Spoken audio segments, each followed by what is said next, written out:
Hi friends, இன்றைக்கி நம்ம என்ன பார்க்க போகிறோன்னா ஒரு எல்இடி டியூப்லைட் எப்படி ஃபிக்ஸ் பண்ணுறது தான் நம்ம பார்க்க போகிறோம். ஃபஸ்ட்டு நாங்கள் 36 வாட்ஸில் பிலிப்ஸ் டியூப்லைட் எடுத்துருக்கோம். பிலிப்ஸ் டியூப்லைட் தான் வீட்டுக்காரங்க வாங்கி தந்தாங்க. ஸோ பிலிப்ஸ் எடுத்தாச்சு. 36 வாட்டுங்க இது.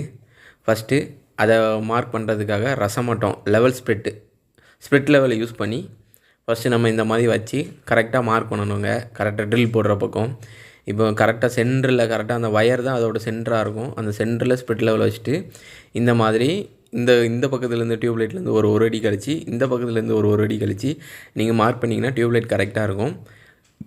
இந்த மாதிரி ஃபஸ்ட்டு மார்க் பண்ணிக்கிட்டு அதுக்கப்புறம் கரெக்டாக சென்ட்ரு பண்ணி ட்ரில் பண்ணணும். இந்த மாதிரி நீங்கள் ட்ரில் போட்டுக்கோங்க. ஃபஸ்ட்டு கரெக்டாக ட்ரில் போட்டுக்கோங்க. கொஞ்சம் கீழே இறங்கிட்டுனா அது அசிங்கமாக இருக்கும், பார்க்குறதுக்கே அசிங்கமாக இருக்கும். அதனால் ட்ரில் போடும்போது கொஞ்சம் நிதானமாக பொறுமையாக கரெக்டாக ட்ரில் பண்ணிக்கோங்க. அதுக்கப்புறம் இதுக்கு பாருதாங்க ஃபிஷரு.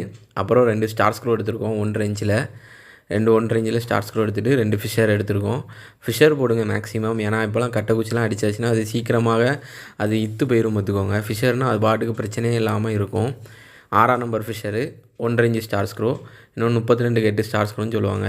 அதுக்கப்புறம் அந்த கிளிப்பை போட்டு நல்லா இந்த மாதிரி நல்லா டைட் பண்ணி ஸ்க்ரூவை போட்டு நல்லா டைட் பண்ணி மாட்டியாச்சுங்க. அதுக்கப்புறம் டியூப்லைட் எடுத்துக்கிட்டு சீலிங் ரோஸை கலத்திட்டு அந்த சீலிங் ரோஸ் ஓட்டைக்குள்ளே பொறுமையாக விட்டுட்டு இந்த மாதிரி ஆல்ரெடி நாங்கள் வயரிங் பண்ணி வச்சுருக்கோம். அந்த வயரிங்கில் பக்காவாக நம்ம கொடுத்துட்டு நல்லா முறுக்கி விட்டுறணும். சிலவங்க சீலிங் ரோஸில் அந்த ஸ்க்ரூவை கலத்திட்டு மாட்டோங்க. அது ரொம்ப ரிஸ்க்காக இருக்கும்.